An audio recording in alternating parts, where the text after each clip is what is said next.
we're good. I just had an audio fuck up on my end. Sorry about that. And now you're still muted.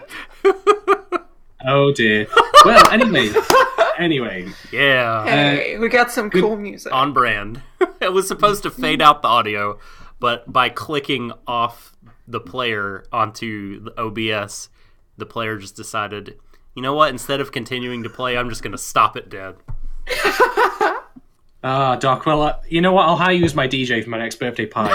But anyway, ladies, gentlemen, Emmys, welcome to Warui Deshou Streamer 4, episode 9 of The Promised Neverland. It's the 3rd of November, and last time we checked in on the kids, everything was going rapidly downhill. Really, really fast. It's going to go even more downhill in this episode, quite literally, as we'll find out later. Oh my god! Oh, yes. Oh, yeah, I'm seeding that ahead of time. But anyway, joining me as usual is the man from across the pond, recent, trained master of infiltrating Japan for the social justice. No. Yeah. Don't bring that up.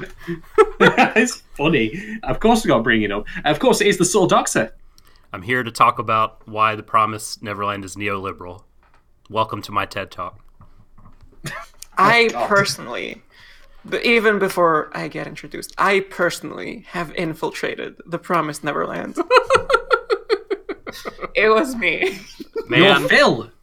It's like fitting about my life, I think, in a deep way that the most liked an RT tweet I have isn't about anything creative I've done. It's me laughing at someone else and putting them so what does that say about me?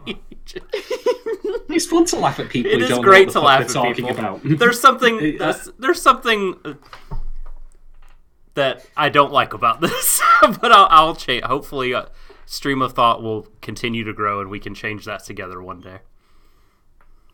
One can hope. And in the meantime, of course, we have recent tech and convert and the dark web herself, Vorgelia, join us. Hi. Do you main I'll the infiltrate bear? you next. What? You're not hacking my brain. You're not hacking my brain.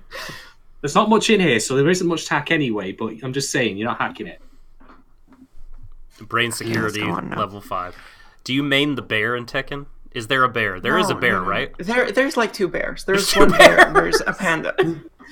There's like a bear and there's a panda. They're like kind of clones of each other, but they have some slightly different moves. Yep. They're the, I play Negan. I'm a Negan main now. Oh my god. Oh my god. That's the reaction. Is that a Walking Dead character? Right? Yes. He's awesome. In Tekken now. Yeah. That's what a thing. What a time to be alive. What a time to be alive. He was made just for me. And I play Negan. I'm the worst millennial, and every single time my opponent on the internet, I make them watch the full fucking intro. That's amazing. Here's 10 seconds of intro. Watch it. That's some psychological warfare there. I think I can get behind it, actually. That's genius. Alright, so, Walking Dead aside, we are still going to talk about our post-apocalypse du jour, which is, of course, the Promised Neverland. First off, though, Doc, do you want to tell us how things have been going Twitter-wise? From the polls from last week, specifically. That's right. We're going to talk about the polls, and I also have information about, thanks to your friend and mine, Emily Rand. Nice one, Emily. The director and storyboarder of this episode. So we'll talk about them very briefly, but here's Twitter from episode 8. The polls are... Ahem. Does The Promised Neverland do justice to being a scathing indictment of the Japanese educational system or workplace? There's still an hour left to vote in this, folks. But it's going to be hard to turn it around. 73% say no, The Promised Neverland doesn't succeed in this venture, if indeed it's trying to do that thing. Exactly. Does Isabella genuinely, if in a twisted way, love Emma, Norman, and Ray as she would her own children, or is it all a complete lie? 73% say yes, she really does love them in her own way. Very interesting. Those are I think this episode provides kind of new information about that. But we'll see. We will see. So, yeah, thank you very much to everyone who joined in on the polls on that one. Always interesting to get some input on these questions that we have about the subject matter, be it the goofy or the more serious. But now let's pick up where we left off. It's the 3rd of November, and I know for a fact that Ray is immediately regretting his, light-hearted comment to Ember and Norman to go break a leg when they were going to reconnoitre the wall. Oh, did you want me to talk about the director really quick here? Oh, you did, yes, sorry. Yeah, this will be We had a new director. It was amazing. It was so good. What an amazing dude. It was, and I would encourage everyone to read Emily's blog about it this week. She really breaks down in detail kind of how the director approached everything this week, and really I think nails it in terms of outlining the visual direction this time and what it's supposed to mean. It's at formeandfullbloom.com or .wordpress.com. But the director and storyboarder is Hiroki Itai, and Hiroki-san is basically looking at their CV, key animation seems to be the watchword here. They've done a ton of key animation for a lot of really well regarded stuff. I see Tiger and Bunny, I see Star Driver, I see World Conquest Zvezda Plot, Log Horizon, even Kill la Kill, some key animation in episode 9 of that. There's some episode direction starting to come into it with more modern stuff, but yeah, mostly an animator, and I would say based on their work in this episode, they should be given more cracks at episode directing and storyboarding, because boy, I thought this was a really, really fantastic job this episode. Absolutely. Well, all right then. So we pick up where we left off last time. Which is not to say we're picking up immediately after he gets to the house, but rather shortly after the inciting event of last episode happens, which is, of course, that, Isabella decides to snap Emma's leg like a Twix bar. Thanks. Great. Brilliant. And this is where we have a bit of a fault. Get some more of the scene that happened in between, that happening and then them coming back revealed to us, where they discuss Norman being shipped out. After that's all over with, we get Don, Gilda and Ray talking around what I presume is a blocked up well about their situation, how things are pretty dire. Ray decides to take his anger out on, guest star of this episode, Mr. James Beckett, by kicking him down the way, which is just rude. That's appalling behaviour. Hi, obviously. James. Bye, James. Hi, James. Bye, James. But yeah, they really take time now to process all of what's they've been revealed to them. That, first off, Crone is indeed gone. That's it. And their plans are basically that to nothing. They have to find another way to save Norman. Ray has a plan in mind, which he'll discuss with Emma in more detail in a bit. Speaking of which, Emma is now laid up in bed. This is where Norman is as well. He's looking after her while she's bedbound at this time. And opening gesture, without any words, just reach hand out, grabs it like that. Pay attention to that as this goes along, because Norman has decided that he indeed has his own new plan, which, well, he's going to be the canary in the coal mine, so to speak, and he's going to give his own life by willingly going off into the tunnel where the demons are, to be, consumed and devoured, for the sake of giving Emma and Ray the time they need to formulate a new plan, to take the heat off them, so to speak. As he says this, or as he, not as he says it, but rather as he builds up to saying it, when he's got his hands around Emma's hand in turn, he pulls them away because he knows how difficult it is to say that. He has to, in some way, kind of portend the fact that he's ready to, leave them behind. That's what the gesture is about there. And he says he'll go get Emma a glass of water. Something to note about the tone of the conversation here is that Norman, as he's telling her all this, is all very, no, it's no worries. I'll give myself, over to Isabella and the demons, no problem. I'll become Hamburger, and that way you guys can see. It's fine. It's honestly fine. Don't worry about him. It's that kind of, very light-hearted, matter-of-fact tone, no issues whatsoever. Norman then unfortunately gets to walk down what looks like a very early prototype of an Oculus Rift VR project. Oh, man. I'm sorry to say, but the CG in this show is crap. It's terrible. I I understand what they're going for here. I really do. Like, we want to follow like every waking second of this because it, like, this is meant to play out in an eternity in Norman's head. Like, he only has like until the following evening before he gets shipped out, but every second feels very stretched out. And I get that that's what they're trying to do by having them follow him so close up there. And maybe it is also just to be more cynical, literally a cost-cutting measure to help make things easier for animating it. I can't say that for sure one way or the other. But it looks bleh. I thought it looked fine. Like, kind of the point of that scene was to kind of...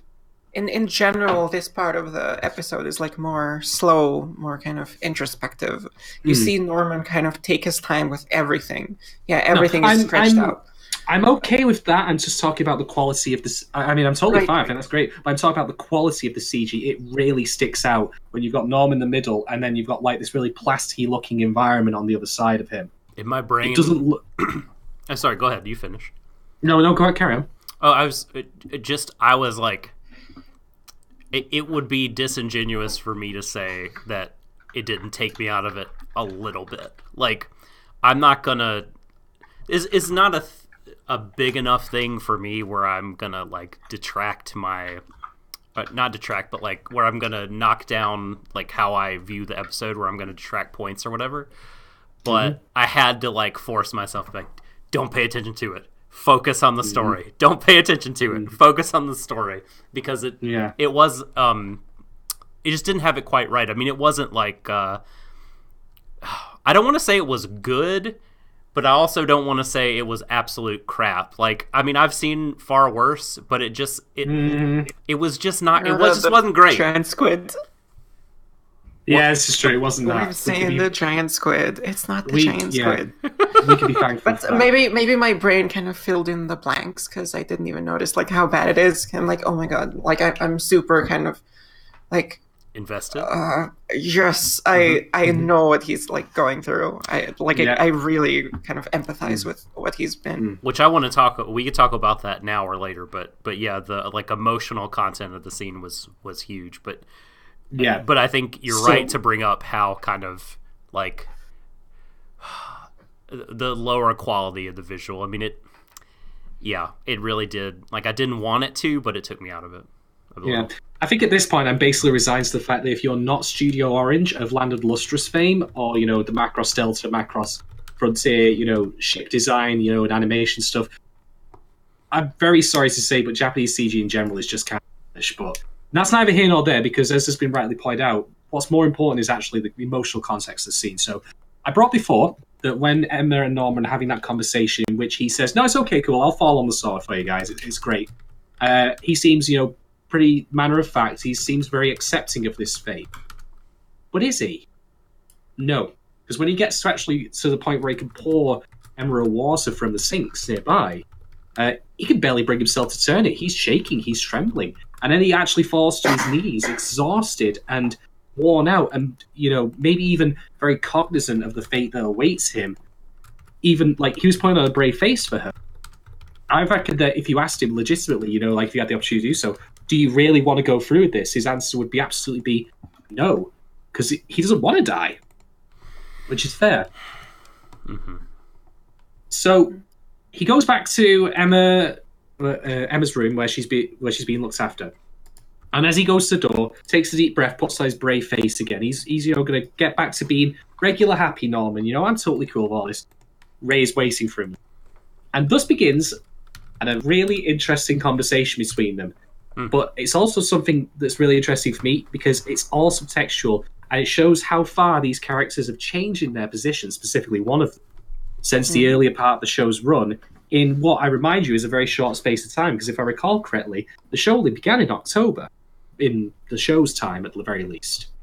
It's been weeks at most, it's not been any more than a month. So, while they're here, Ray has been told basically what the idea is, that he's going to fall on his sword for, give himself up. And he says, nope, not having it. You're going to escape tonight, and we'll follow you later. Which, not a reasonable idea, actually, to be honest. It breaks the tracking device, he can get out, that's fine.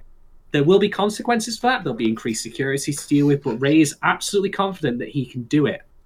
And then Norman just starts crushing every single point he throws at him. Just starts shooting them all down. And To the point where Ray even suggests, like, okay, build a ladder for me, like, so I can come over and give you food every couple of days. Like, how the fuck is Norman going to build a ladder out in the wilderness?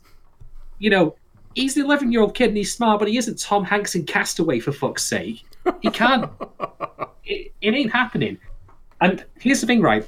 Norman's objections are quite reasonable and based in logic and, him imagining what might come next, like, as a result of him escaping. And Ray, normally, the big pragmatist, is coming up with all sorts of crazy solutions in a very exasperated tone of voice, like, no, we will do this, we will do it. And he's like... And I found this super fascinating because, bear in mind, Ray, way back when, his point was, so's free and everyone else is a burden. And here's the thing, right? His own escape would be made more difficult if Norman did get out. So Ray of old, Ray of 2-3 weeks prior, would probably have been like, well, can't make an omelet. Yeah, exactly. So what a change in his perspective to have him see come round to this. And I really appreciate how this was delivered without making it obvious. And he brought in Don and Gilda. Like, whereas before, I mean, like, he was gonna fucking, like, throw Don under the bus and sell him out. But here in this scene, he's like, Don, Gilda, we're doing this. Like, come here, let's rally around, let's make the new plan. Like, they're in the inner circle now. Like, he trusts them more. And, yeah, I found, like, and I'm sure we'll talk about it more going forward, but just his whole demeanor and all of his actions this episode were super interesting. And even in that, like, he's not, like, the only person with a personality change. Like, Norman is generally the kind of person that's like, okay, we ran into a bad situation, I'm gonna think of something. He's, like, kind of shutting down ideas without even trying to kind of come up with alternatives. He's defeated because of what happened to Emma. Like, he's just kind of really tired. Absolutely. Yeah. So, speaking of Emma, like, she's been absent from this conversation, and something about the framing is that we never see her in shot when Ray and Norman are speaking directly to each other. So, as this goes on, you completely forget that she's there. And then she just pipes up and goes, well, Ray, what if you break your arm? And I'm like, has she lost it? I joke there, but I genuinely thought for a second that, bear in mind of all the shit they're going through and the fact that they're kids, she might have literally just lost it and, like, be that desperate to do something, like, just go with some of the craziest cockamamie plans ever. But no, Emma's serious. Like, break it. If Ray gets his arm broken, then, no one will get shipped out. If Ray gets sick, the demons won't ship it out. So that way they can still have Norman escape without having their own ship outs be expedited forward. They're basically willing to injure and maim themselves in order to, make Norman do his escape. Fuck. Damn. Yeah. Fuck. They're going all in on it. Yeah. Whew. And they basically, it comes down to this. Emma's like, look, don't want you to die. We're all going to get out together. That was the original plan. And that's still the truth here. If Norman gets out first, they can follow later. It'll be more difficult, but it won't be impossible. Ray's explanation of why is fair, because he says earlier on that, even if they do increase security, it'll be light, because they can't afford to have their free-range lifestyle be hindered, because it'll disrupt their growth. This is also the scene in which we actually finally get a look at Ray's tracking device disabled, which is a little cobbled-together widget with 2 electrodes on it and a bit of a, press the button, little spark comes out. So, intense, obvious enough. Again, we don't know how really he assembled it, what specifically it does, but it makes sense. This will be relevant later, by the way, for something he chooses not to do. Put 2 guesses as to what that is. It looks like an Altoids tin with 2 pins sticking out of it. It's so just... I bet he's gonna fucking use it to tase Mom. Not at that. Not with that. I guess that would have. He's going to tase Mom, and it's gonna be like a bad Hollywood movie. Where Mom's like just kind of shaking, and then she'll fall asleep for like 14 hours.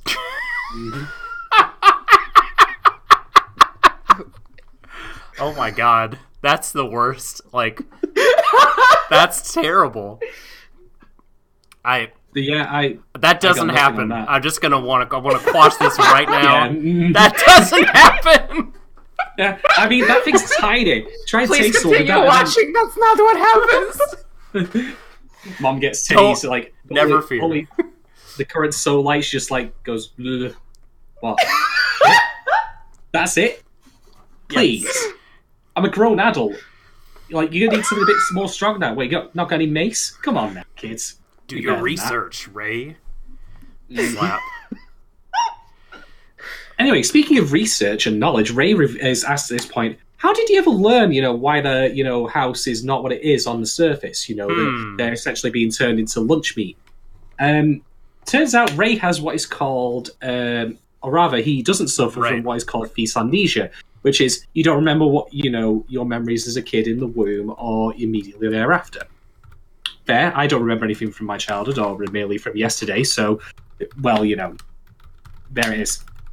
But he describes, how he saw the demons when he was a kid. Now his memories didn't align with what he knew from the house. So essentially, he got a lucky break, be it from genetics or some other thing, that made him learn the truth way earlier. He mentions, by the way, that there's a reason they can't go through the gate, because the gate leads directly to headquarters. So all the other plants, there's 6 in total, including the one they're at. All the tunnels go to the centre. So the headquarters, of course, is going to be filled with demons, soldiers, security guards, research staff, etc. So I cannot imagine demons in uniforms. Holy shit! Demons he's got his really, really long fingers. He's holding a pencil. He's working on a clipboard. Yes, this child is excellent quality. He has like a giant hand, and with his giant fingers, he's just with one hand holding a mop. And one from like the top, one of them is like comes in from the outside. Clyde, fix your bow tie. One of them is holding the ladder while the other one's changing a light bulb. There's so much great... I want this to be like a fan fiction or like a webcomic series of just the demons doing the most run-of-the-mill pedestrian shit in the background. You've got one guy working in accounting and he's just there like this, and he's like, curse this tiny human typewriter. My fingers are too big for it. It's like the Ghost in the Shell scene at the beginning, He tries to grab his cup of coffee, but accidentally runs his nail through the plastic mug. Man, and I'm just oh, not again. Just picturing I don't know, a demon small business, 2 demons in a moving truck, and it's they're walking with a ladder under their arm and packing up China. God, they're doing that casual 1950s saunter where they're like this, oh, top of the morning to you, Mom. Exactly. I mean, if you've ever seen the film The Cabin in the Woods, that's what I want to imagine it's like. Where it's just the behind-the-scenes shit from that. We're doing all right, we've got this batch of kids. Which one of them's going to die first, do you reckon? Lads, put your money in on it. I'm out from last week. I already lost all mine. Never mind. I need to see that movie. I haven't seen it. I've seen that movie. I get your joke. It's a good joke. Keep going. Great. Going.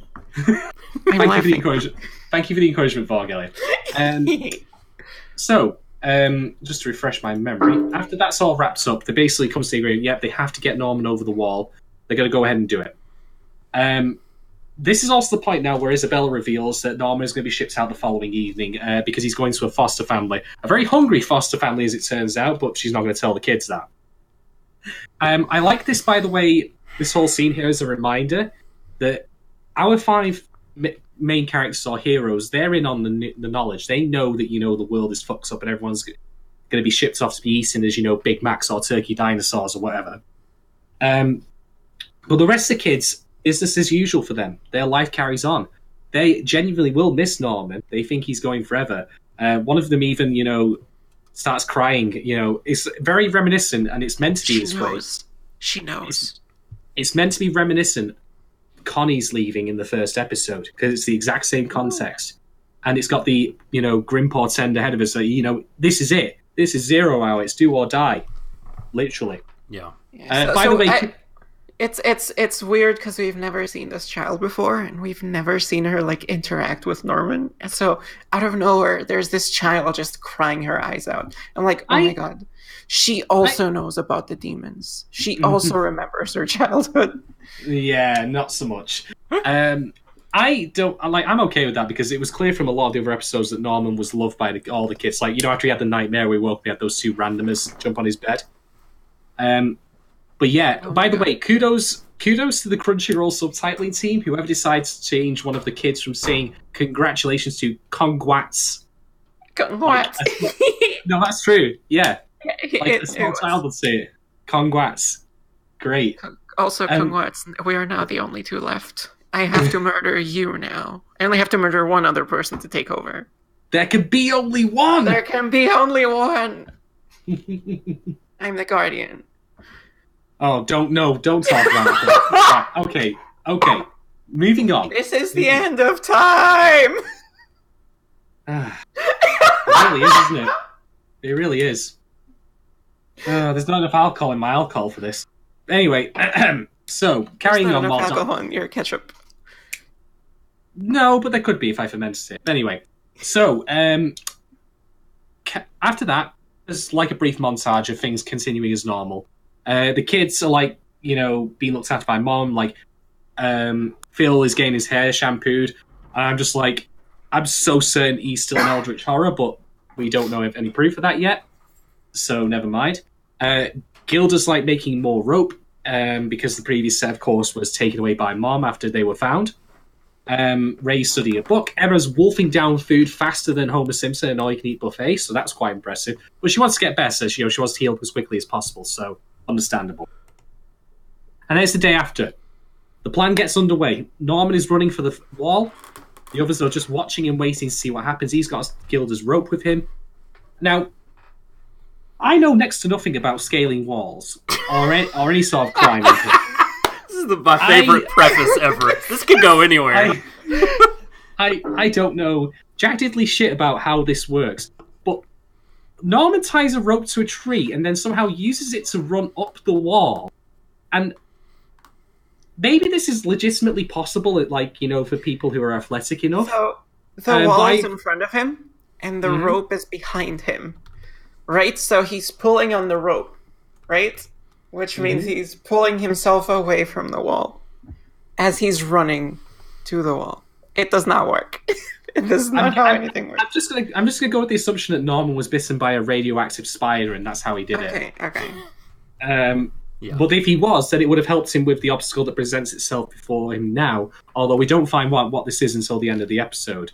We just get a very long shot. He stands on top of the thing, and he kind of looks like he's relieved, even in some way. You kind of see there's forest on the other side. Yeah, he looks like closes his eyes, is like ah. Little did you know, by the way. I'm sorry. Little did you know, by the way, when Emma and Ray were angry munching, were doing tag. And Dawn and Gilda were training by, like, making the rope and everything. Norman playing Assassin's Creed so he could climb the wall.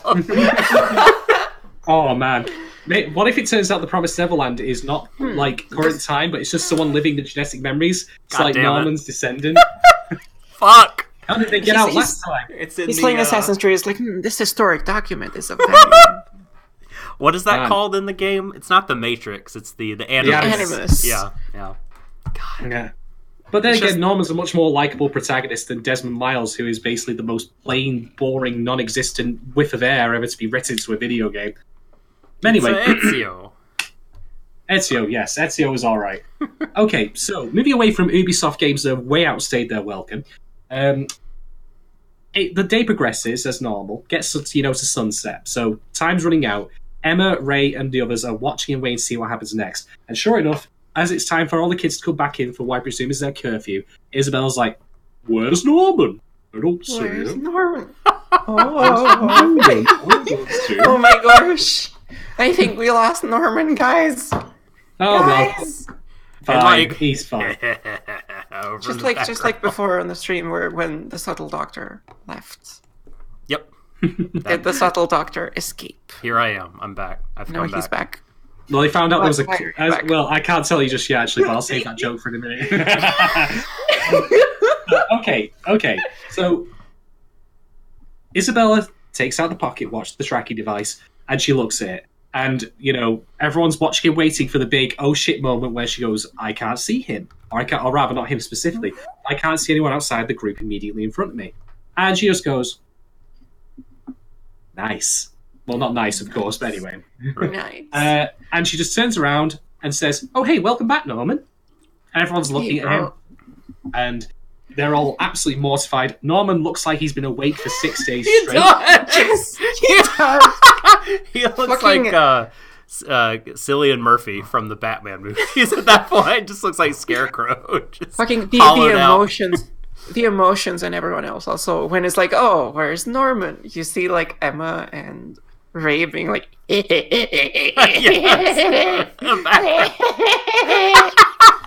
and like, what was that character's?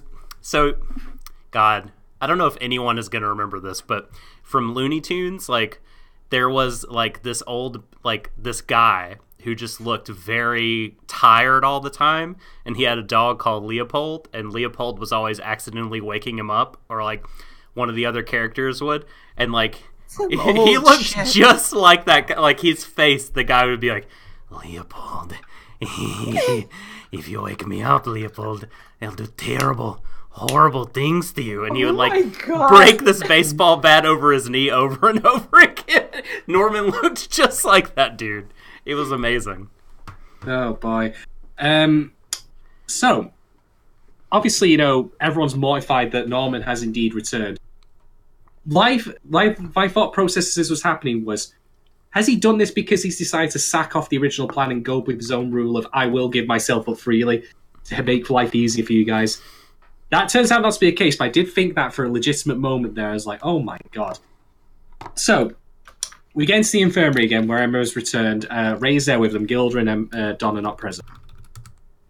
And Ray is obviously, very indignant about this whole, fact that Norman's back. Like, what the fuck do you think you're doing, you tit? Not in such language, of course, but anyway. But Norman says, no, please listen. I need to explain. So, he walks away from them, distancing himself, because again, he feels consigned to the fact that he's going to have to leave them soon enough, so I think that's again a nice bit of stage. He doesn't even say, no, I have to explain. He's, completely defeated. He's like, it's okay. It's all okay. It's all fine. No, he did say he wanted to let speak and tell them what was going on. Yeah. So, he goes over, we get this angle of him being side on, and then as things set into place, he drops the bombshell. Oh yeah, guys, forgot to tell you this, or rather we didn't know about it, but there's kind of a deal breaker, which is that there's a giant fucking ravine on the immediate other side of the cliff. And unless you've got a wingsuit or you happen to be Usain Bolt, you ain't making it. Whoops. I have a question. Credits. Mm-hmm. I have a question about Okay. that. So, yesterday, when Emma's leg was broken, he still had the rope, and Mom left. He could have found out, yesterday. No, they threw the rope away. They threw the rope away into the bushes. And then they took it again. I mean, he can't... Are you sure that happened? Yeah, I'm pretty sure. So Emma tackled Mom, and then Norman ran for the rope. Mm-hmm. Yeah, but he didn't get that far. Mom. Okay, sure, but I mean, it's in the bushes, right next to them. He should have known. He could have gone. There's a line earlier in this episode where they say that Mom took the rope, so it's Mom gone. took the rope, but they don't show it. I think they don't. Mom said, Mm-hmm. "Oh, and you better give me that rope later." Yep. So I'm pretty sure Mom took the rope later. Mm-hmm. Yeah, but it's gone, so it doesn't matter. Yeah, but I mean, still, he had the time to use it, so that's kind of a plot convenience. I don't think it is. It's a new. No, it's a new rope. Oh. No. So the old rope yesterday. Mm-hmm. Okay, right? Yeah. That they broke Emma's back. Mom leaves. Norman still has the rope. He could have gone up to check. Oh. That day. I see what you mean. I'm perfectly willing to take it on face value that she took it at some point before they had a chance to get. It's such a minor thing; it doesn't matter. Because of what she says, she didn't. But the kids themselves say that it's gone.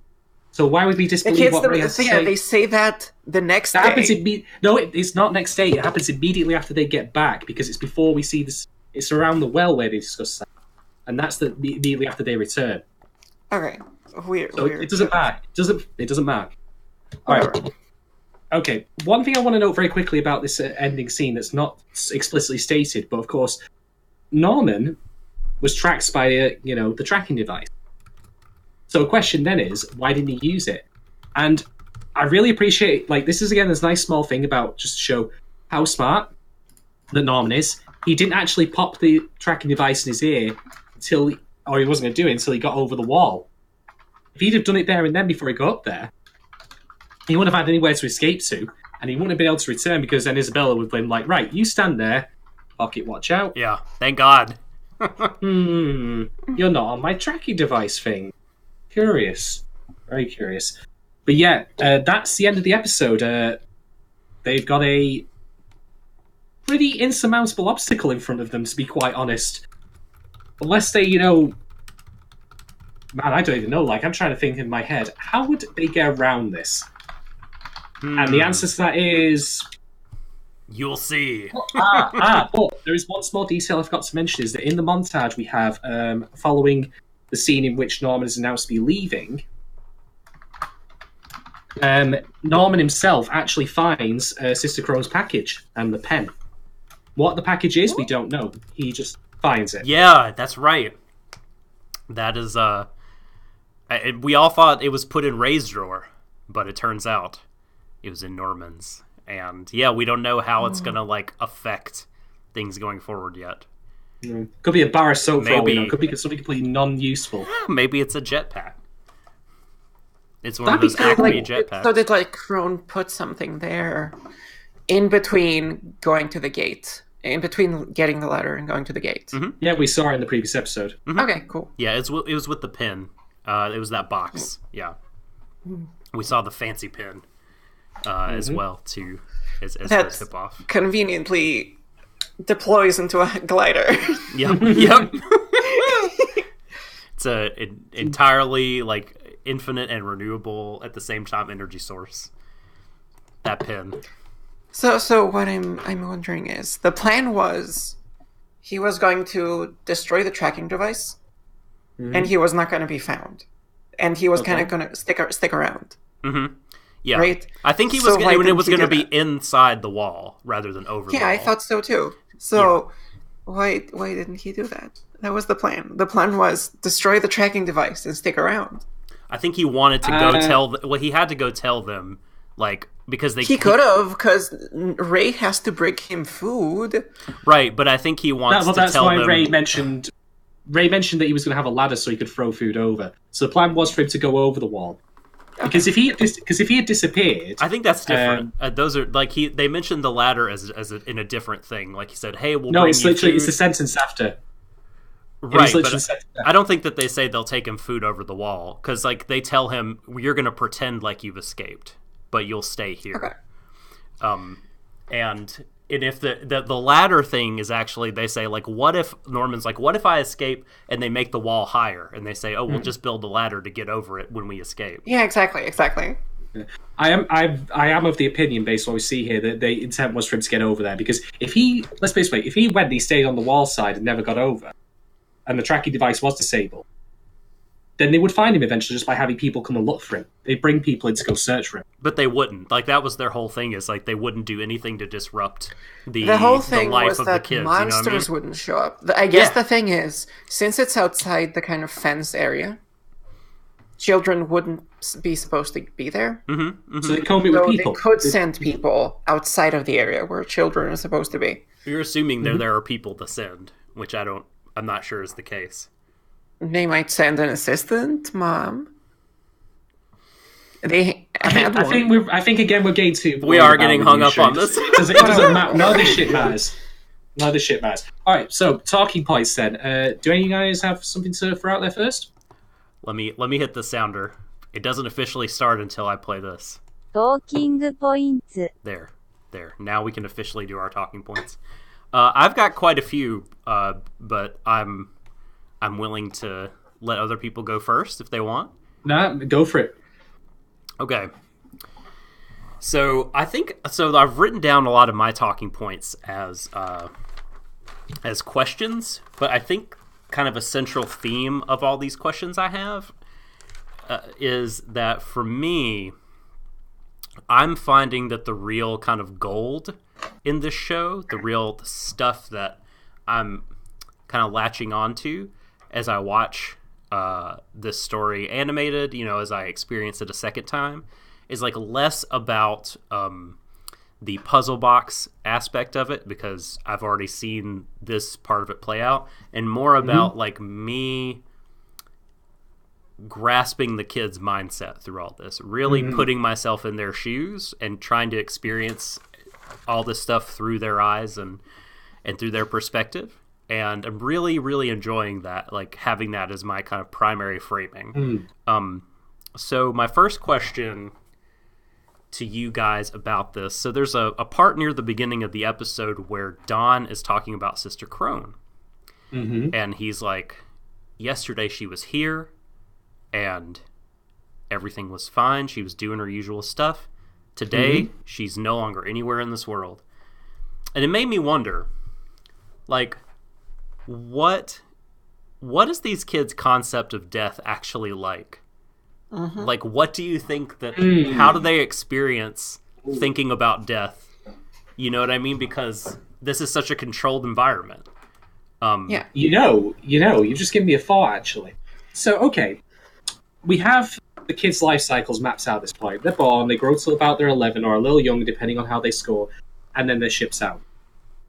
So my question is this, then, in response, as it's not really an answer to much, but why did they formulate this fiction about them going to foster homes? Why not simply paint it as a,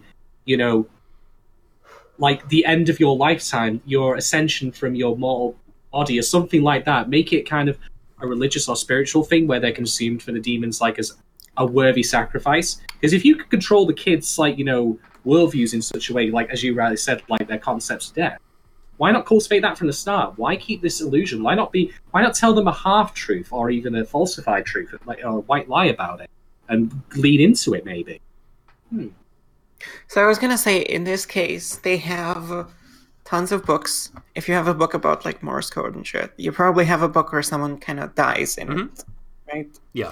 Well, so I would assume through fiction, they might have had kind of some idea of what death is. But then again, the question is, like, if you can so utterly control the environment, like, it's like I asked about the Minerva thing. Why put the books there in the first place if you can control what goes in there? So perhaps this is kind of explored in one of the other plants. I can kind of assume that the plants are different. But like vaults. They're vaults from Fallout. Yeah, exactly. but maybe, like, in this case, they found out that it leads to worse results somehow, because it makes the children kind of grow up thinking about life in a different way. They're thinking about life as being shorter. They're more stressed about doing stuff. Probably something brain magic. Brain magic. Brain magic. Just the word brain magic.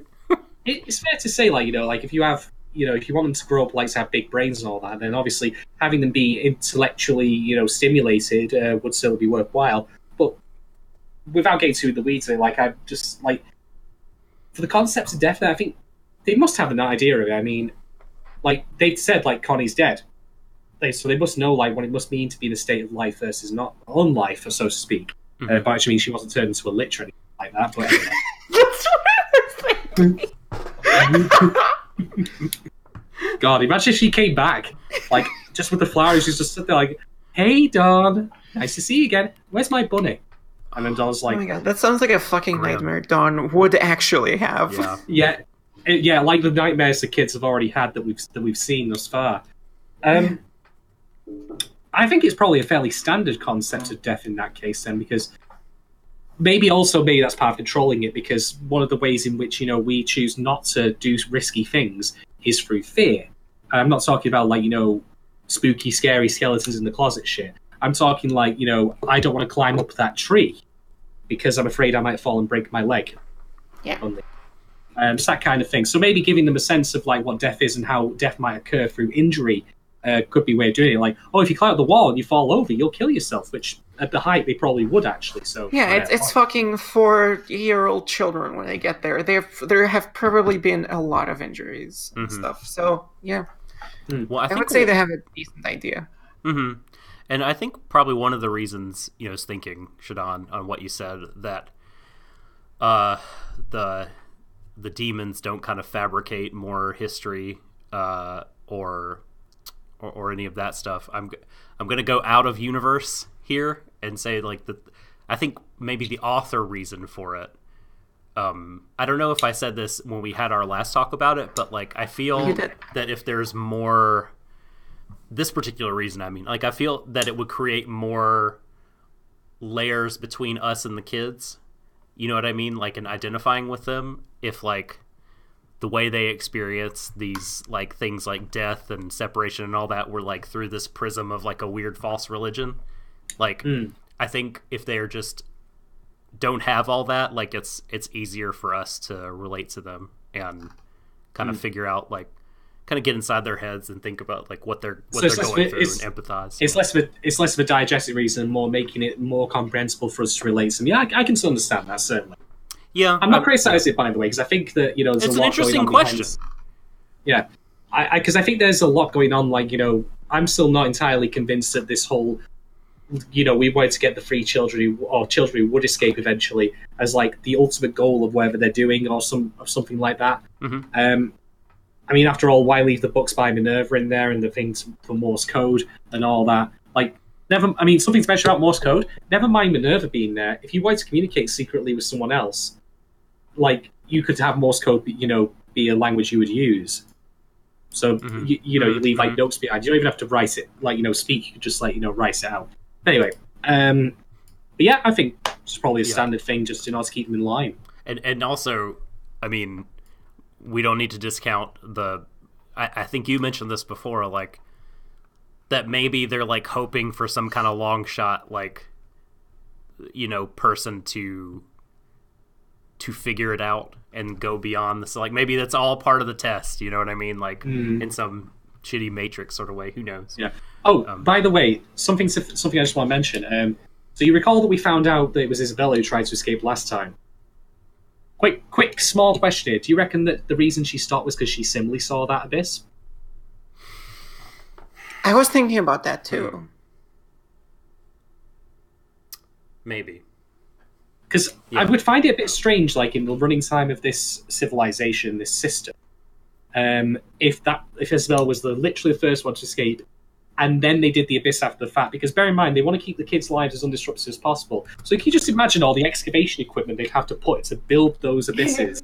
And then someone's like, "Mom, what's that noise?" And this is, "Oh, hush, honey, it's fine." So I get the opinion monsters in the forest. Oh, fuck.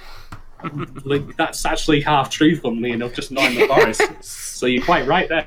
But yeah, I think it was always there. And Isabella, maybe her coming back to grandma or mom at the time was not so much, I'm going to do this because, maybe I should trust her in the end more because she had no choice. Right. That there was some kind of obstacle there that she couldn't. And, theoretically, if the kids are able to escape, they'll have gone beyond what even Isabella was able to do. Yeah, and that might also then retroactively explain some more of her backstory and how she came to the way she is. Because, Norman, as we see at the end of this, looks pretty fucking defeated. He's done. And so Isabella, doing that on her own, because I'm assuming she didn't have, people helping you with this. How could she react to that? Oh, I'm fucked. That's it. Game over. My one attempt, my one chance to escape is thwarted by this insurmountable obstacle. So when she gets approached with momhood, like I said before, she might as well lean into it. It's futile. Why should I bother resisting? I might as well do the best I can.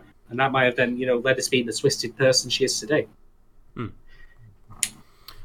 So Manira makes an interesting point in chat about the reason to keep it about being adopted by a loving family versus being a sacrifice to the demons, and regardless of whether or not it's kind of painted up as a good and noble and moral thing, that there might still be some degree of stress and anxiety. Yeah, that's what I said, basically. Involved. Yeah. Whereas, there's none of that when you're, going to get adopted. You have your whole life ahead of you. So, yeah. All 10 minutes of it. No. Okay, well, I have more, but I have I'll to pass look the at mic. life with rose-tinted spectacle. Oh no. I said rose. It's a joke. Because they die. Stop it, and then the flower. Stop it. I'll pass the mic though if someone else wants to do a point. I'm actually showing talking points this week. So Vorgelia, do you have one? No. Okay. All right. So I'll. So my next thing is, so if we're gonna go with the idea that, like, you know, the kids have a fairly kind of standard, you know, basically healthy idea for someone their age of, like, what death is and the concept of death. Like, thinking about, like, I think we don't stop and think enough about, like, what it would be like for an 11-year-old maybe, or even younger, to, like, have to accept their own mortality and, like, really come face to face with it in this real way. Pants-fillingly terrifying. And not just like, I will die someday, but like, here is the deadline on my life, and the end is going to be pretty gruesome. And I think we don't really explore it here at all, because these are not 11-year-olds. These are big brain geniuses. We kind of see it with Norman. We see his kind of Totally more calm, kind of introspective realization of what's going to happen, and then he immediately, like, kind of snaps. He's like, I'm gonna take the system down with me. I'm gonna try to destroy Mom. So we don't really see it. Even with fucking Dawn. Dawn was like, oh my god, Connie's dead. He runs outside and he's like, oh my god, I'm not strong. And then, like, 2 minutes later, he's like, great, okay, I'll do it. I'll get out. Yeah, I mean, maybe it's in some way, like, unreal to them even then. In a way, yeah, maybe. You know, where, as opposed to, like, Norman's like, you know, tomorrow. Well, yeah. Norman you're is like, it's like, yeah, tomorrow. Yeah. And even then, he has, like, 2 to 3 minutes of realization before he kind of, his resolve takes over. And he's like, yeah, I'm gonna do some shit. I'm gonna break some ATMs. Kick out some cop car windows. Exactly. Break some windows. Now you're just making me imagine Norman coming back from the wall with, like, a TV under his arms. He's Lucifer. Just like more like Rage Against the Machine. Shopping. Yeah, totally. Well, just to carry on with the idea of, like, you know, kids understanding death. Like, side point, like, here, like, in a lot media these days, like, is obviously age categorized, you know. So certain things are taboo to be shown to children, like ultra-violence, sex, nudity, drugs, swearing, etc. But I also think that unless you happen to be Don Bluth, because Don Bluth was a baller, a lot of children's material aimed at that age group would tend to avoid the thorny subjects of death itself and mortality. I mean, you know... Unless you're Don Bluth or Disney. Fucking Disney ruined me. God damn it. Well, yeah, Lion King, I suppose. Well, the moms in, like, Bambi, The Land Before Time, that wasn't Disney, that was someone else. But, like, both of those movies... Don Bluth. Like, I was, like, 3... Were those both Don Bluth joints? With Land Before Time? Well, that fucking makes it. And then Bambi, like, the mom dying in both of those fucked me up royally. Yeah. But then again, though, that happened off screen.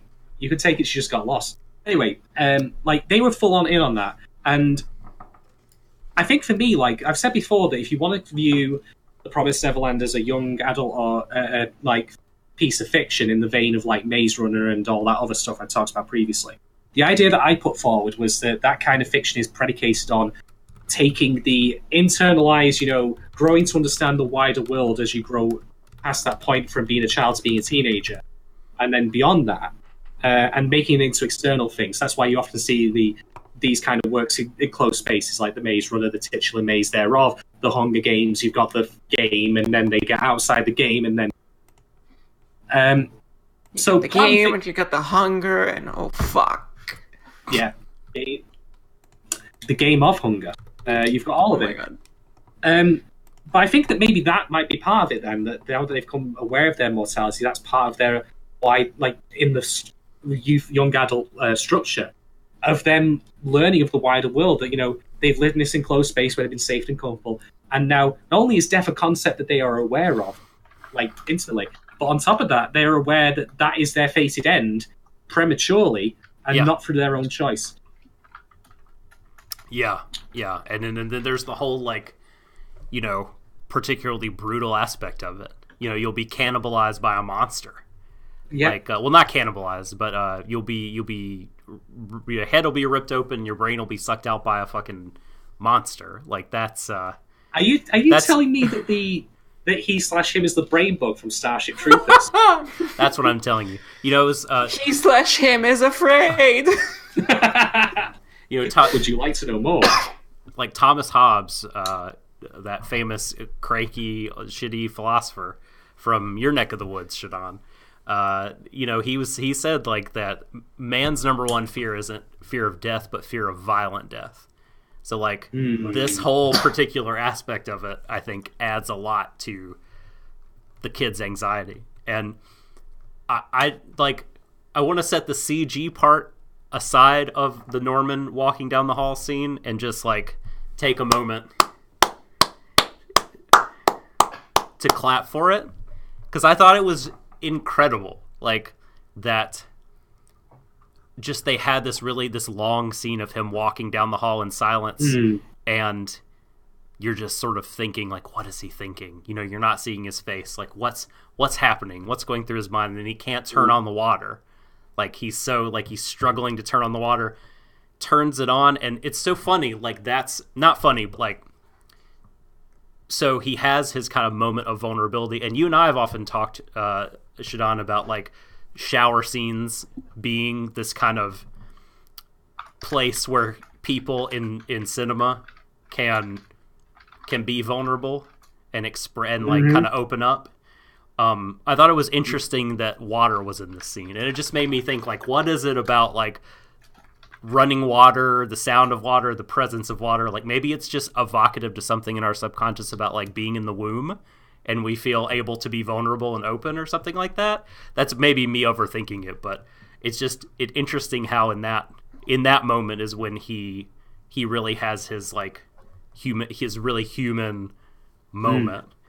Well, the thing is, like, all that walking, like, every step he takes is, like, towards his end at this point. Like, call me crazy, but it reminded me a little bit of the Green Mile. Wow. Kinda. A little bit. How like, so? just conceptually, like, you know, that's the final walk for him, or one of the final walks he's going to do. Like, his death is imminent. It's, like, his execution, basically. He's going to be, you know, executed by, you know, eldritch abomination as opposed to being put to the electric chair. Yeah, it does kind of seem sort it's of a death marchy. Yeah, boy, that scene was amazing.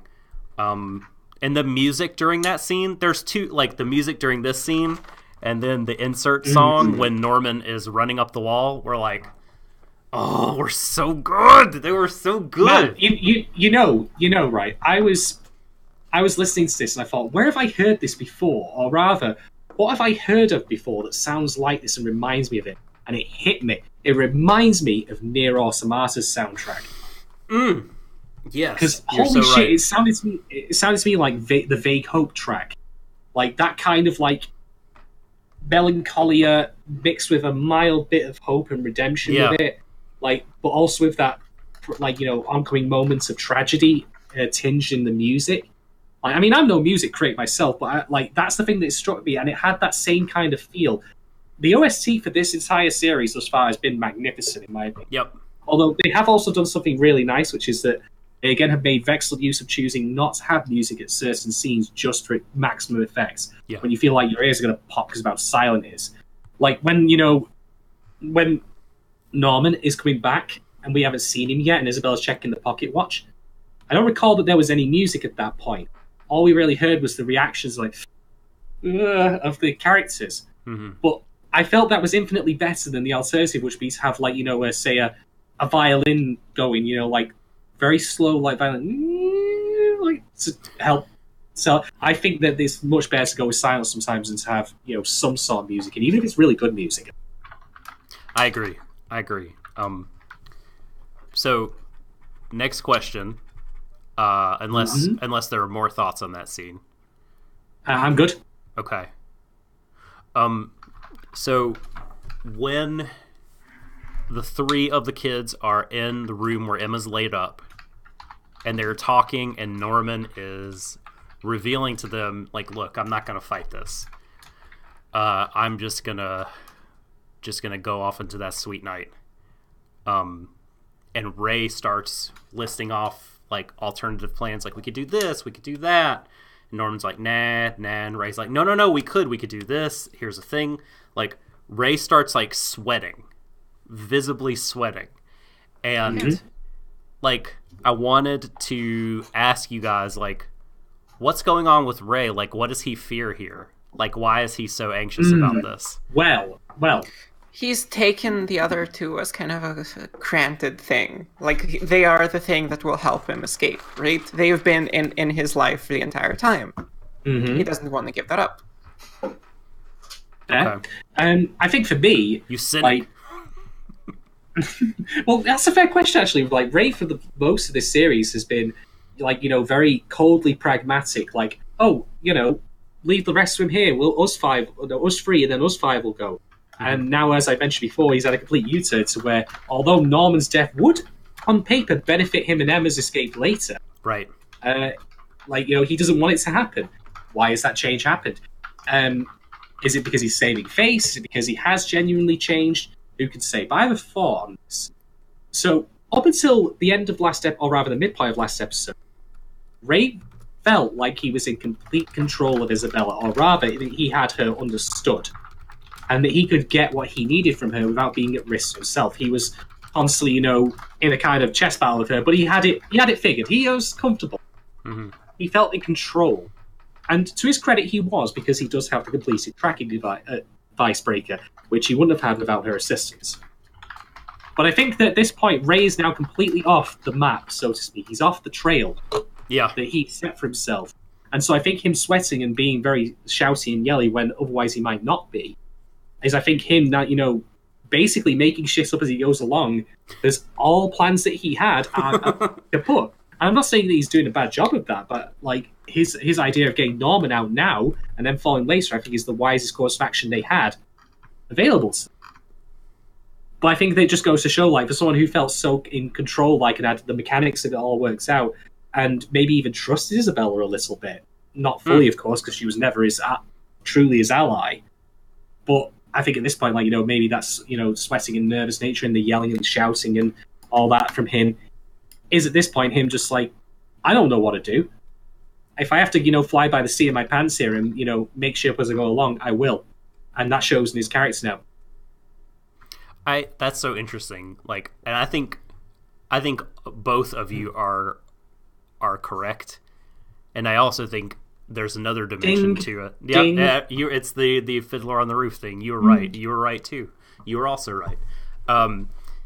The other dimension to it that I'll see if you guys disagree with me. Like, I'm of the opinion that, like, while it is true that a part of him is freaking out because he's in uncharted waters, and one of the most valuable tools he'd been banking on for his escape is about to leave his grasp. That's true. I think that there's a part of him that also gives a shit, like, about Norman. Like, absolutely. Like, I think he does care because he's one of the only people that he could. I mean, even more so than Emma, I think he sees Norman as an equal. Like, here's someone I can relate to. Here's someone I can be completely myself in front of and tell the whole truth to. Assuming he's done that, I'm gonna take it on good faith at this point that he hasn't, like, held anything back from them. And I keep going back to that one scene where he's walking down the hall and then he sees that picture of them that got drawn and has to, clicks his tongue and looks away from it really angrily because he's like, God damn it, these feelings. Like, I don't want to care about them. But I think the demons have to have my brain instead of my heart because there's nothing there. Yeah, totally. No, you're right. And that's the thing about this show. Like, we've been throwing stuff around, like, about the themes of it here and there and the ideas it's trying to present. or what we think it is, such as, it's a riff or a play on the idea of farming, cattle and the animal treatment, ethical treatment kind of thing, or it's the educational system. But I think for me, like I've said before, it's about man seeing humanity to man, and there's by comparison versus the demons, who are literal physical monsters versus the monstrous actions that people like Isabella can do. But then there's also about the idea of found family and all that, because they're not biologically related in the slightest, none of them. At least I assume not. That would be a bit of a jump, but anyway, there's no indication that's the case. And indeed, that's what Don has said previously. I thought we were a family. So it's about the family trying to hold itself together, and sometimes families have arguments, they have disagreements. Sometimes families split apart and reunite later, or maybe they don't at all. So I think that, this is Ray's wake-up call to the fact that maybe, he considered a family only in a labeling kind of sense, my family, whatever. But now I think he's started to realise more and more as he's seen what's happened to them. Bear in mind, Emma had a leg broken by Isabella. Bear in mind that Norman's going to be, turned into turkey burgers tomorrow. I think that this is the point, where he started to realise that and started to actually genuinely care about them. Although I will say this, when characters like that in fiction and in real life, they might care about people. That doesn't mean they're still going to lose their edge. And I reckon if someone went up to Ray point blank and said, "Do you love, familial love, that is, Emma and Norman?" he'd probably go, "Please." Yeah, I wonder if he doesn't even understand himself, Yeah.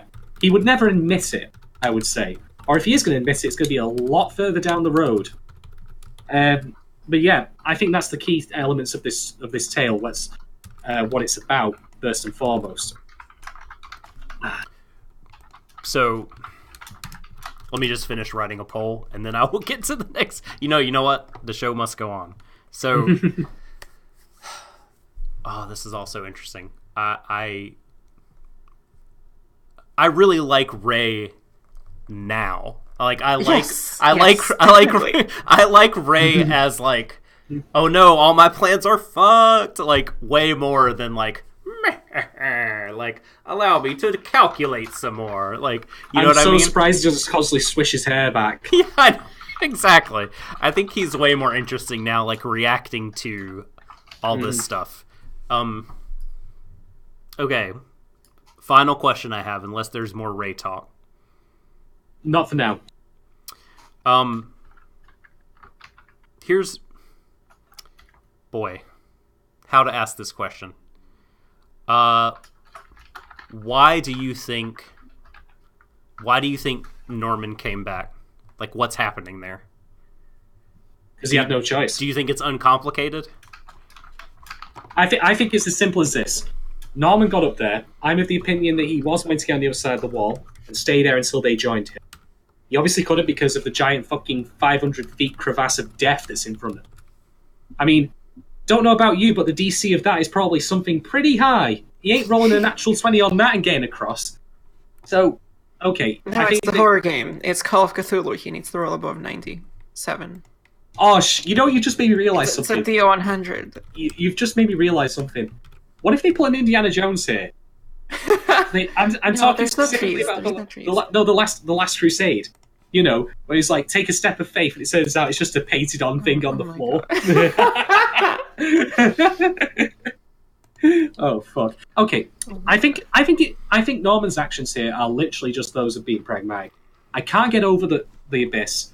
I haven't broken my tracking device yet. I could do it right now, but I'm not going to because it would tip Isabella off that something's wrong. I'll come back. I can at least then warn Emma and Ray that is there, so they can try and come up with an alternative.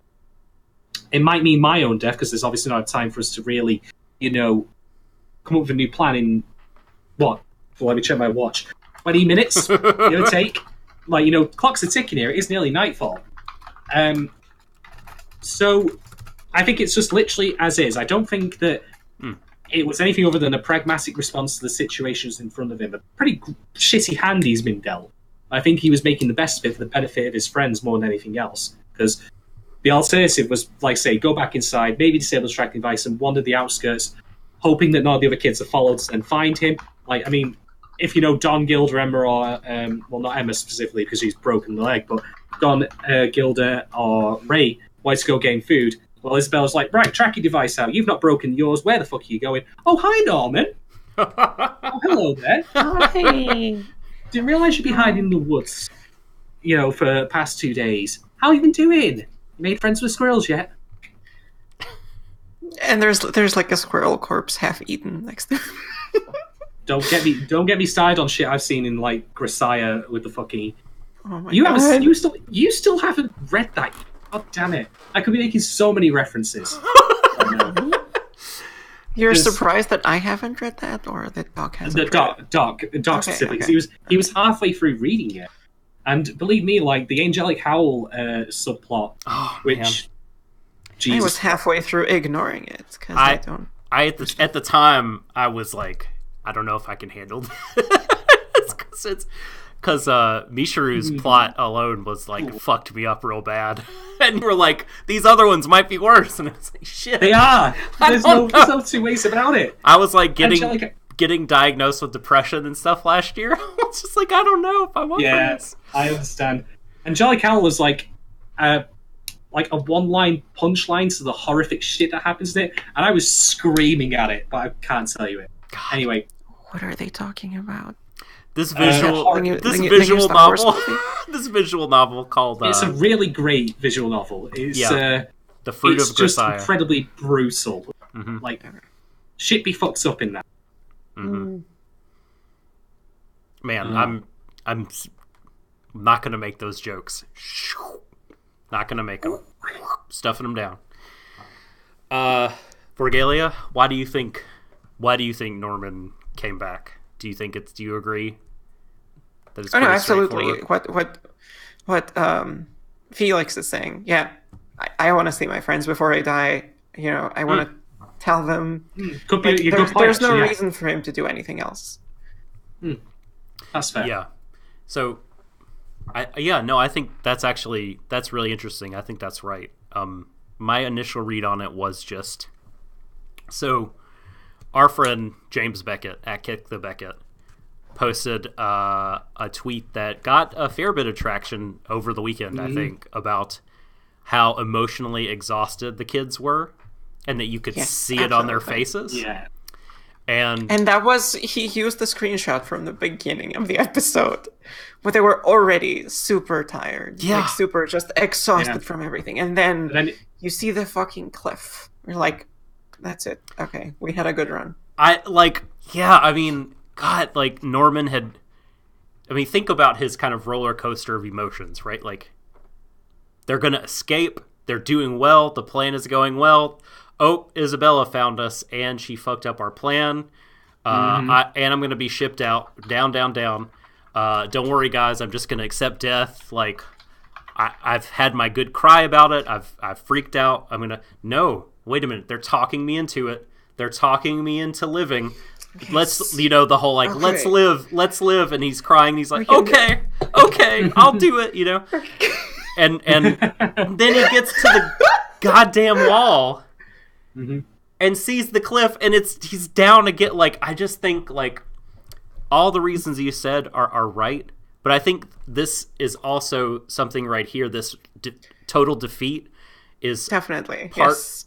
it's part of what separates Norman from Emma, because I think, like, Emma is strong enough to where she would have even found a way to overcome this, just like she's overcoming her broken leg to still do this. Like, By Norman eating just very couldn't. Yep, intensely. by eating his heart and drinking all her milk, even though she doesn't like it. She'll drink all of it to heal the bones. Like, it's just one punch too many, man. Like, Norman just couldn't take another one. This was the knockout blow, and he looked like a fucking husk, like you said, coming back, like, to the house. It was so hard to watch. If Emma's leg wasn't broken, would he have had the same reaction? If Emma was there with him, it would have gone completely different, I feel like. Well, yeah, he'd have had someone to play off, like, but I think that they would have been still very defeated by it because, that cliff, like, it's huge. The gap is monstrous. Like I said, unless you happen to be, fucking Spider-Man or some shit, You aren't getting across that. I can't conceive of a way that they could do it with the materials they have on hand. Not unless they made wingsuits out of bed sheets or something like that. And even then, how would they know they'd work? And they don't have the time to do it. So I think the wall plan is out. I think it's completely gone at this point. I mean, how on earth are they going to get all the kids over there, come to think of it?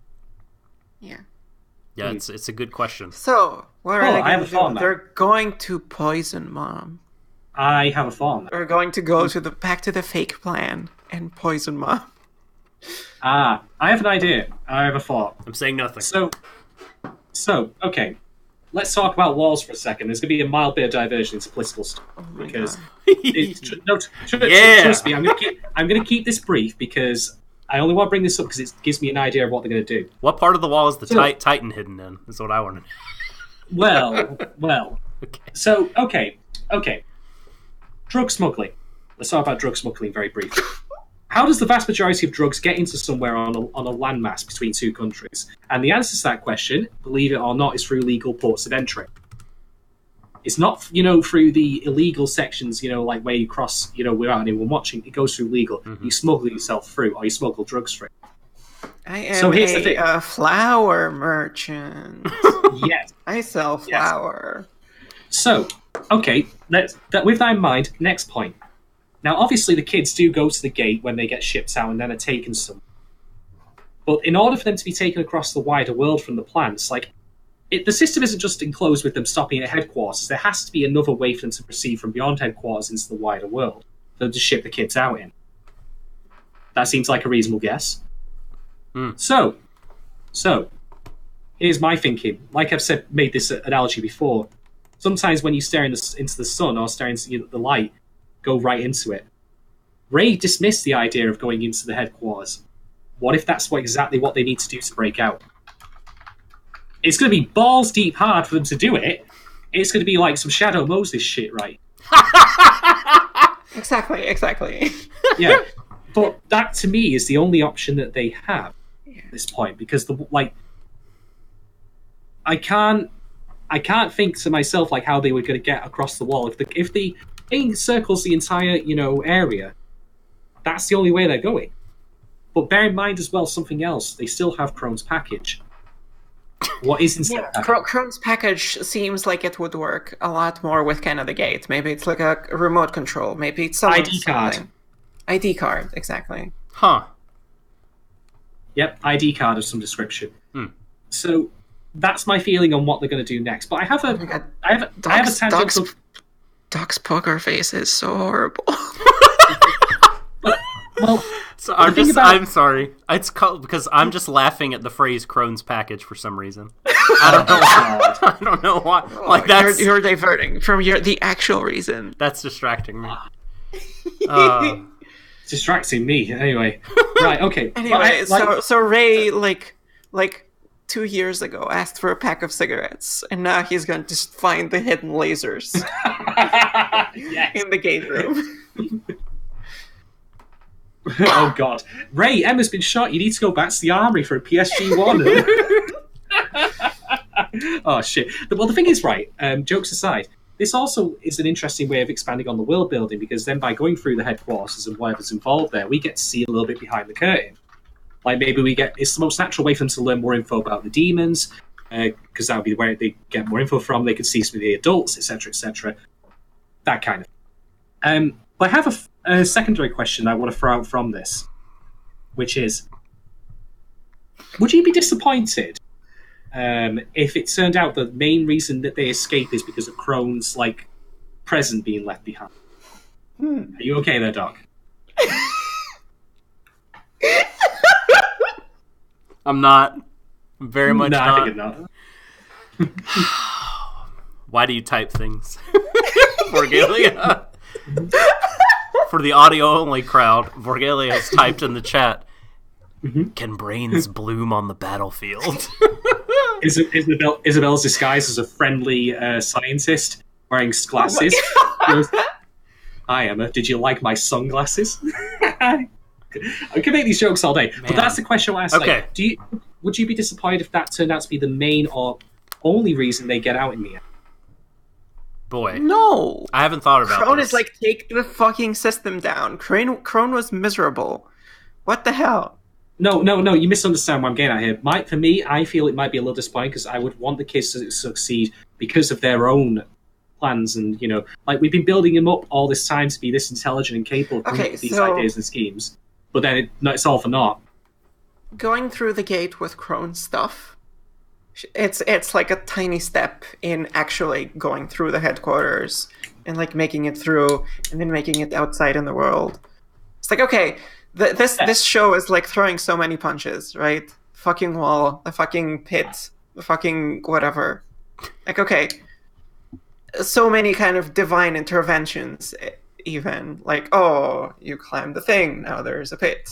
Oh, like, and children are like, oh, I give you a swear. No, a magic mirror, it reflects to you. No, magic mirror breaker. Whatever. Oh. Very.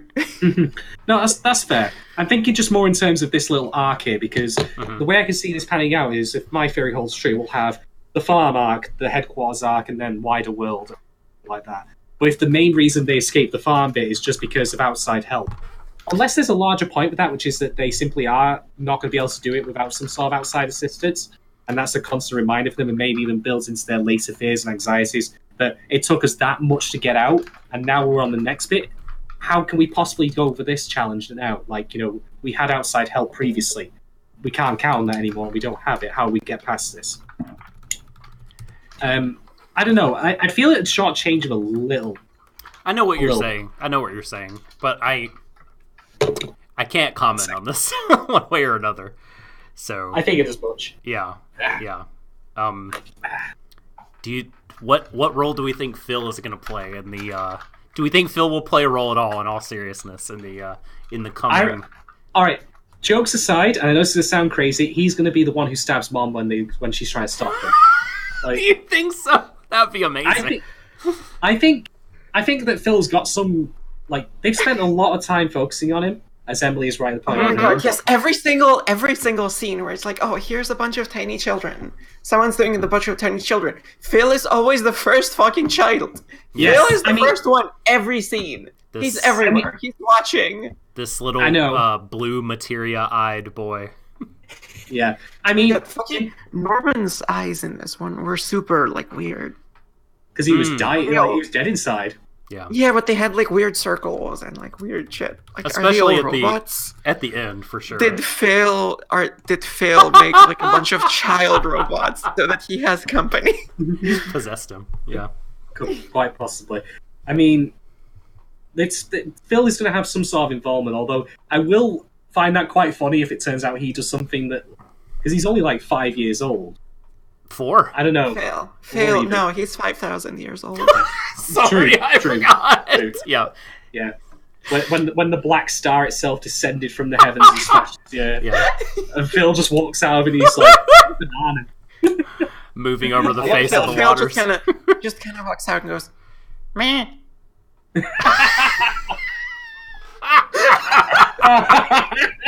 And thus humanity was born. He pulls out his galaxy-wide leaf. He's like, wow, what a shithole. Yeah. Yes. For the meh of the gods, we were born. Damn. Well, I mean, I don't know. I genuinely don't know. I'm joking there, like, a little bit when I say he's going to stab it as well. But I mean, they have placed a lot of weighty emphasis on me. You think Onion Kid's going to do shit before this series out? Exactly. You are foolish. Onion Kid is going to die first, as far as I'm concerned. Rip Onion Kid. Oh, man. Well, those are the talking points I have. That's all I've got this week. I'm good. I'm good as well. I'm good also. All right, well, we can check in on Twitter again real quick here. Or do we rate the episode first? I don't remember how we do this. I brought. Okay. Well, let's now that we're not talking about the anime, Shadon rotated just strategically enough to hide the ketchup so I don't make fun of it. It's just on my shoulder. You can still see it. Okay, I mean, now as they said it, so that you can guilt trip me. Please show the ketchup to the audience. This episode brought to you by Heinz Ketchup. I had a burger before. I'm just not taking it down yet. Who who was Heinz? Was there a Heinz in an anime we watched together? That was Delta, Prince Heinz. Yeah, that's Macross Delta. I was gonna say. Why did we not make this joke? I'm pretty sure I did. I feel like I made the joke, but No, well, here's how the advert goes. When I finish, mind-fucking an entire civilization, I enjoy chips with Heinz ketchup. that's right. The official tomato paste of whatever their race of beings was called. I can't remember. The tomato Windermerians. paste that will connect Windermerians. humanity. Yeah. Feel We're all yourself joined by closer love. to each other. Yes. We're bonds of love and ketchup. Also has reduced salt and sugar. Yes. Okay, let's check in on Twitter. ツイッターポール Rich in alien gut vermins. So we That's have we have several polls this week. We got 4. And you can vote on these for the next week. They will probably be up still by the time we do the next. No, the next episode I think is going to come next Tuesday, so these will close before. Excuse me. Did the CG detract from Norman's big scene in this episode? So far, 62% say no. I was so invested, it did not detract. Is the infantile amnesia thing stupid? There are 3 choices, and the winning choice right now is it's whatever. Yes, super stupid has 30%, it's whatever has 50%, and 20% say no, it's great, shut up. May I interject briefly just to offer a thought? Mm-hmm. What if he was lying? What if he was lying? What if he's got another reason that he found out? Huh. Well, I don't think he was. I don't know. Because What, we've seen him, just now we talked about how we saw him care about Norman Well- and Emma. He's showing his true colors. The thing is, you can still, as happened before in this very same show, you can still lie to try and protect someone from a horrific truth. Yeah. Could be the case. I mean, here's the thing, thinking of it narratively, what does Ray telling them all, where his knowledge came from, add to the story? Because you could just take it at face value that he knew somehow. We didn't need to be told specifically how he knew. So what does that add? What did we gain from that? Maybe it gives us insight into Ray carrying this burden for all these years, and we know we've known he's been Mom's watchdog for a number of years, but I don't know. It's kind of interesting to think about, to me, how, when he's 3 and 4 years old and he's processing this, how does he process that discrepancy? How did he kind of deal with it in his own heart and his own mind? When did he come to resent Mom at some point? Obviously he never told anyone he knew. I don't think. Maybe Mom knows, but I don't know how much Isabella knows that he knows.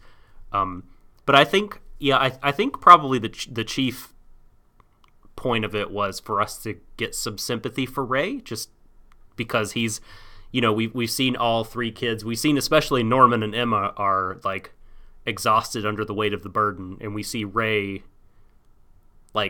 this is his whole life. You I know will what say I that- feel oh, sorry. happened? You know what I feel happened?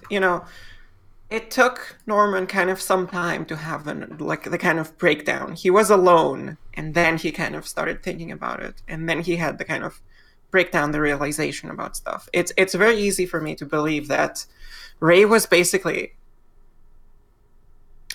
for his entire life, focused on this escape thing. For his entire life, never stopped working for the escape thing, never kind of thought about anything else, never saw anyone as tools to help his escape. And now that things are shaking up, now it's easy to see him kind of realize what he's been missing, what he kind of wants out of people, his personal needs, how much Emma and Norman mean to him. Well, Now that he's kind of half defeated in a way. Right. Well, here's the thing, right? I think this gives me more credence to my theory of they're going to go through the gate into the headquarters next. Okay. Yeah, no. I totally get it. Yeah. Because they'll have a frame of reference, who knows, from scattered memories, what it's like. But, like, one other thing that we've got to mention as well, in talking about Ray, like, is that he said, what have the last 6 years of my life been for? When he's talking about Norman being shipped out. And the answer to that is, that's not what your life has technically been for, Ray, because you were never planning on getting Norman out with you up until maybe 2 weeks ago. And that's not me criticising him being a hypocrite or changing his line. That, again, is more evidence of the fact that he now genuinely does care, because suddenly, these last 6 years of his life are no longer just about him in the solo getting out. Now he's encapsulating at least Norman and definitely Emma as well. It's a good point. So, yeah, like, if he was just wanting to get on himself, like, well, he's still good. He's good for another 2 months. He's got his ways. So, yeah. I have to say, like, we're getting close now to the end. We're, like, 3 episodes away from the conclusion of this show. Oh, boy. And your prediction came true. What prediction? You predicted that it's going to be like, oh, they're going to try to escape. And the end of the season is, oh, they escape now. That was your prediction. That's right. It makes sense. Because I thought it wasn't going to be that way, because I wanted to see what the shit happens. But, yeah.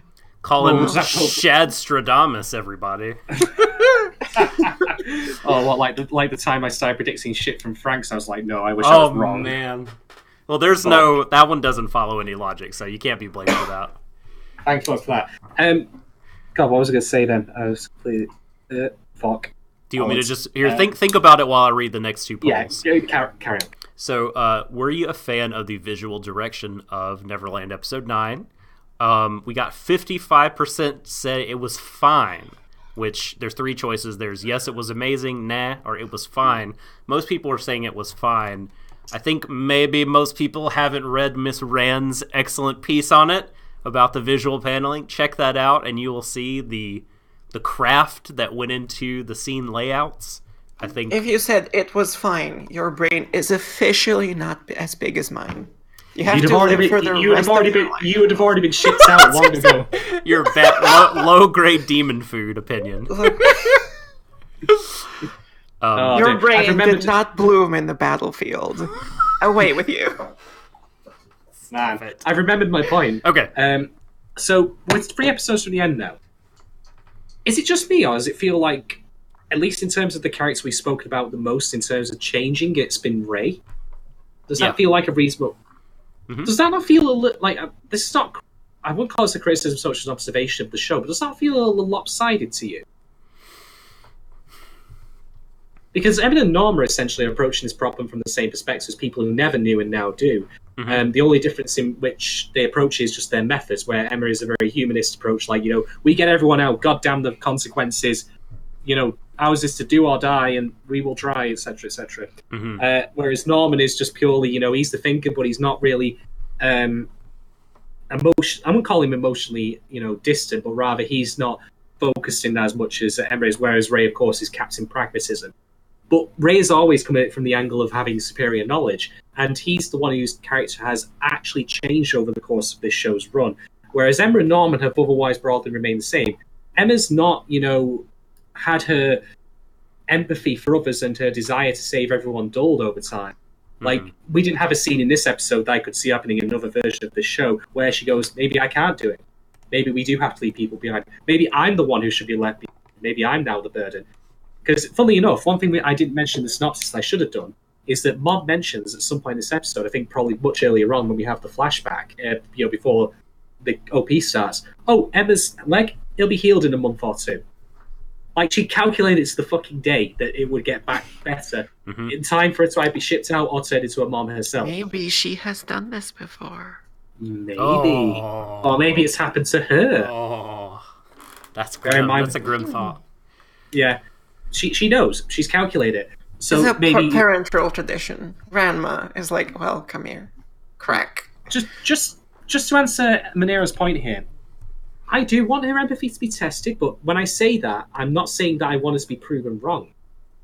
The goal of this show, like the thing that this show is meant to be about, to me, is it's about genuine connections and caring for people and the strength of, familial love and bonds of friendship overcoming this kind of crap they've got to deal with.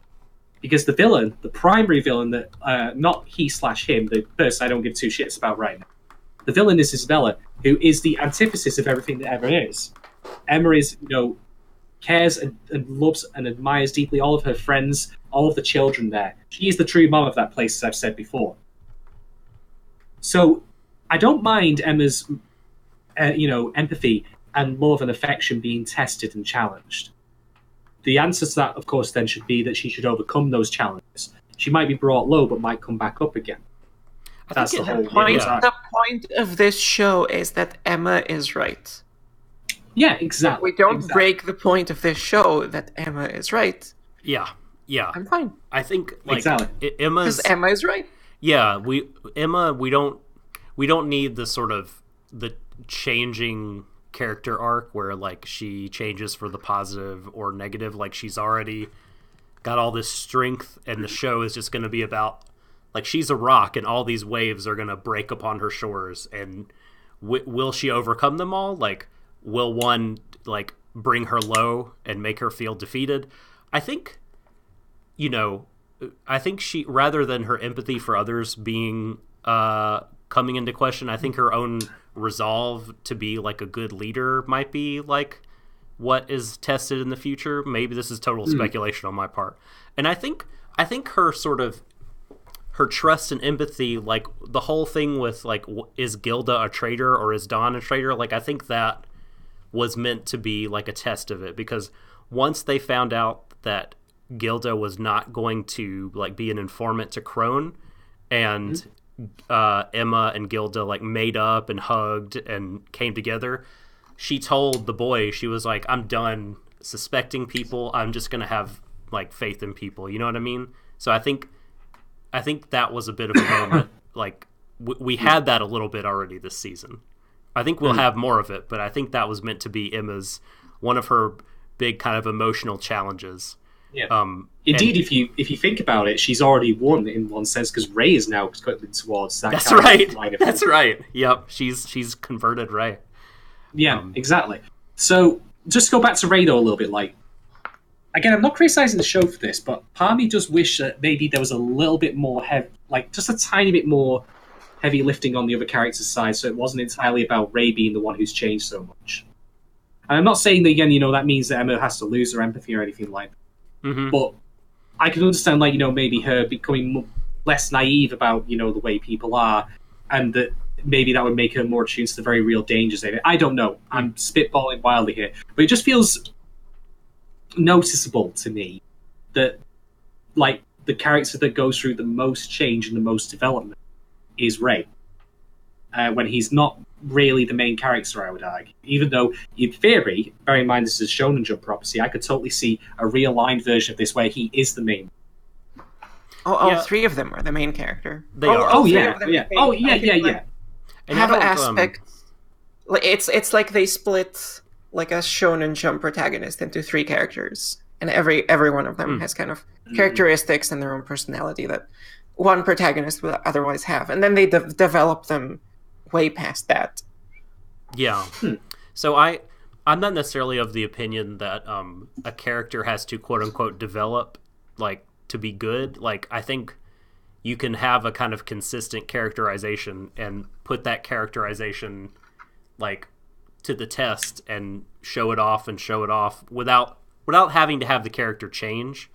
Like, it doesn't have to be you don't have to have that for the character to be like considered a good character, in my opinion. Like, I think it's very common to do that, but I don't think you have to do it. I do agree with you, I think, in a way about Norman. Like, I think he's the one I would have liked to have seen more of, like, and kind of understand his thoughts and feelings more, because I really liked this episode, like the bits that we got. Yeah. Well, this is where I could see, like, I had previously come on the side of, I don't mind there not being internal monologues in this show, because I thought in my head the way I'd see it play out is that you just have people, stood in a room talking in their own head, and it'd be kind of dull and boring. at least not visually interesting to look at. There is a time and place for the monologues. Mm-hmm. But now I've kind of leaned more towards the other, where obviously not everything that, I mean, we had it kind of here with Norman, where he put on a brave face for Emma, went to go draw the water, pour a glass, and he was shaking and all that. And he comes back and he puts the brave face on again with that deep sigh before he goes in. That's the kind of thing I'm talking about, where in the monologues would have worked as well, by showing like the one side of the character that's the public face versus the private face, where they get to be more honest with themselves about how fucking desperate they are. Totally.